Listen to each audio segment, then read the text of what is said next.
To you, 6 minutes past 9. With me as always in the studio for 5 Live Boxing, our resident expert Steve Bunce and commentator Mike Costello. Both of your teeth okay, fellas, this evening?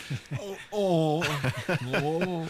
all fairness, I did see a picture of Kotelnik at that time. Perhaps it was taken at the moment he was chewing on a sherbet, lemon or something. But his jaw did look swollen.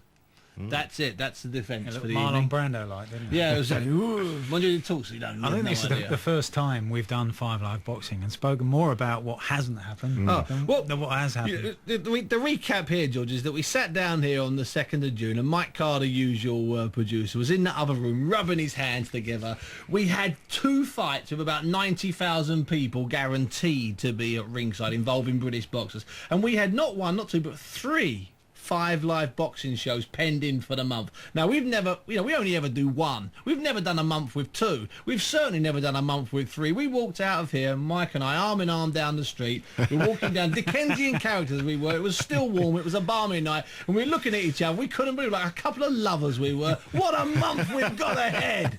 And then the dice, sort of, the dominoes started to crumble. Yes, loads to get through tonight, as Bunty says. We'll hear in a moment from Amir Khan, his coach Freddie Roach as well, Vitaly Klitschko, who you heard from in the opening, and we'll discuss, as Steve alluded to, the impact that the demise of Setanta is going to have on the sport. And some good stuff, at least, boys, as well. We'll reflect on the European Amateur Championship in Denmark last week. As you say, Steve, some month for boxing, both in and out of the ring, so plenty to get through tonight. Let's start with Amir Khan, then we'll get on to the Setanta stuff a little later on, and the Klitschko brothers as well. It's been a really frustrating few weeks for Khan. His fight, as we said, with Andreas Kotelnik will now take place on the 18th of July at the MEN Arena. It was put back by 3 weeks after Kotelnik suffered a tooth infection. We'll hear from Khan in a moment. First, Mike, your reaction to the manner in which this fight was delayed.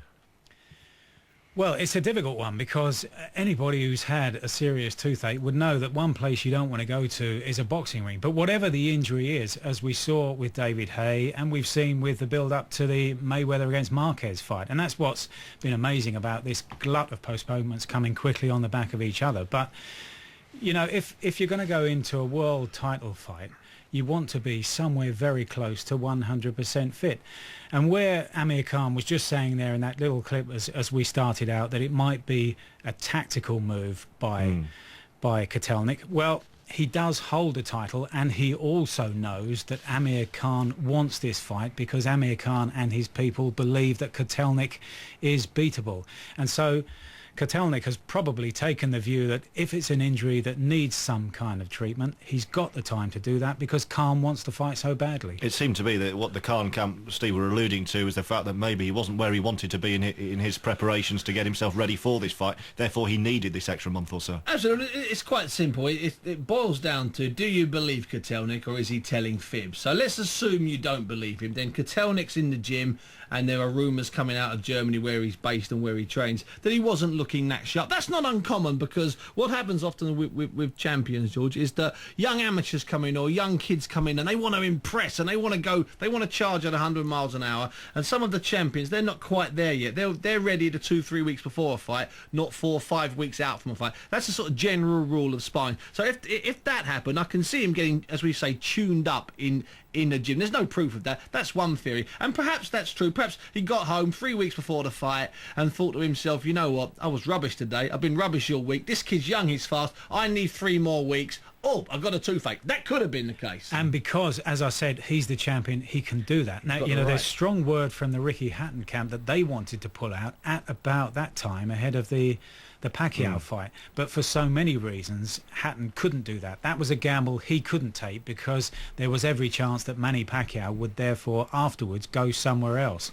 Whereas Kotelnik, being the champion, knowing that Khan wanted this fight because he believes that Kotelnik is beatable, it was a gamble that Kotelnik felt that he could take. And maybe it was that he took a good shot in training and his jaw was hurting, and they decided Bit of that, both. I need a bit of time here. So and they Kotelnik, put the pressure on. Kotelnik needs this extra, 3 weeks or so. What does that do to Amir Khan, who himself has fine-tuned his preparation for this exact date? How does he deal with that extra bit of time? Well, the interesting thing is, my understanding is that Amir Khan was coming home or travelling home. So he's flown home, but he's travelling first class, and he's not that big. It's not like if a big lump like me sitting at the back of the plane. I mean, it takes me weeks to recover. You know, Amir Khan stretched out on one of those BA or Virgin beds. It's the most beautiful 12-hour skip he's ever had flying in from Los Angeles. So he arrives here, he stays about 6 days, does the press conference, which was good to keep things bubbling, and then went back. A young kid like that, with the sleep you get travelling in first class or business class, that won't affect him. And I'm going to be honest with you, I think he'll be okay, because Freddie Roach, I know we're going to hear from Freddie later on, he is an expert. He's paid the money he's paid. He's got the reputation he's got because he brings kids or men to the boil at exactly the right moment. And let's hope he's taking into consideration. That's where I think there could be a problem, Steve, because the official announcement came what was 12 days before the fight. Now that's a time when you're building up, when you're talking about Freddie Roach getting somebody to the peak of perfection on fight night. Now that's the kind of time, 12 days, 2 weeks out, when you'd be ready to start tapering. You'd be coming to the end. I think they were tapering, you'd be Mike. very close to the end of serious sparring. And so all of that now has been thrown into chaos, and they've got to try and resurrect a mini version of that. So I think it's going to be really difficult. We're going to hear from Roach, as you say, on the Khan thing. He was very, very angry, like Khan himself. Let's talk a little bit about the fight itself when it eventually does happen. Khan has said, hasn't he, Steve, that he changed with that Brady's Prescott defeat overnight, almost from a boy into a man. How does he cope with this step up in weight that he's got ahead of him now? I've been one of the guys that, since this fight was announced, has said that this is a really hard, tough match. Kotelnik's never been on the floor, as far as I can tell. Okay, he's not a devastating single puncher, and that's obviously always going to be a danger for Amir Khan as long as he fights. Kotelnik does everything well. He got a silver medal, I think, at the Olympics in 2000. Beaten by the same man. Beaten by the same guy, as Kinderland, as Khan lost to 4 years later. But he said that. He said that that's where the similarity ends. Exactly. Well, he's seasoned, he's tough, he tucks up well, and he's relatively young. You know, he's only 31, but he's fairly young in boxing years. Now, I've got to be honest with you, I still maintain this is a hard, tough fight for Amir Khan. Because if he does go out at his new weight, bear in mind he's moving up, it's his first real fight at this light welterweight poundage. If he goes out and takes care of Kotelnik, smashes him up, drops him a couple of times and stops him in 8 or 9 rounds, I'm telling you now, that would be a sensational win. Kotelnik, you know, he's not Floyd Mayweather, he's not Ricky Hatton, he's not Oscar De La Hoya, but he's still a world champion, and he's proved it against good, solid fighters. Well, Mike, Frank Warren himself has said in the build-up to this is the toughest fight that Khan has had in his career, bar none, which would underline what Steve has said there about what an achievement it would be if he can come through it. Yeah, and there's a long list of fighters who've moved up in weight and haven't been nearly as effective at that weight when they've moved up, certainly not instantly. Now, if you look at Amir Khan, it does look as though he's got the frame to take on the extra weight, but you know, to be ultra confident, you'd want to have seen him in a light welterweight tune-up fight before this one. And I do think that the step up in weight is one of the key elements in this fight. And Amir Khan has the edge in speed. There's no doubt about that. So Kotelnik is going to wait and wait and wait for his opportunity. Now, he's not known as a big one-punch hitter, but it hasn't taken a big one-punch hitter to get rid of Khan in the past. And the key is here now.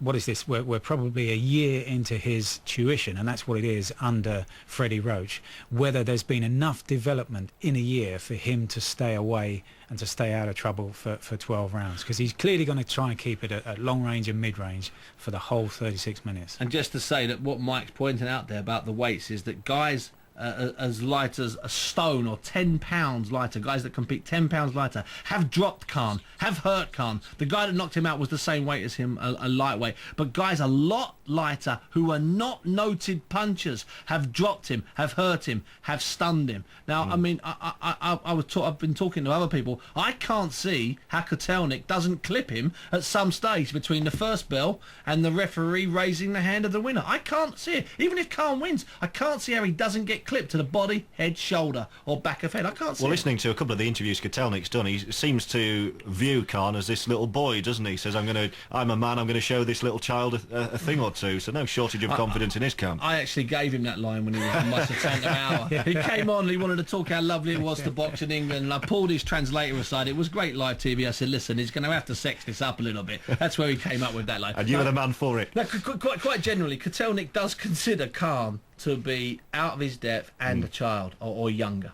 Well, we will find out. We're going to talk more about your boxing hour.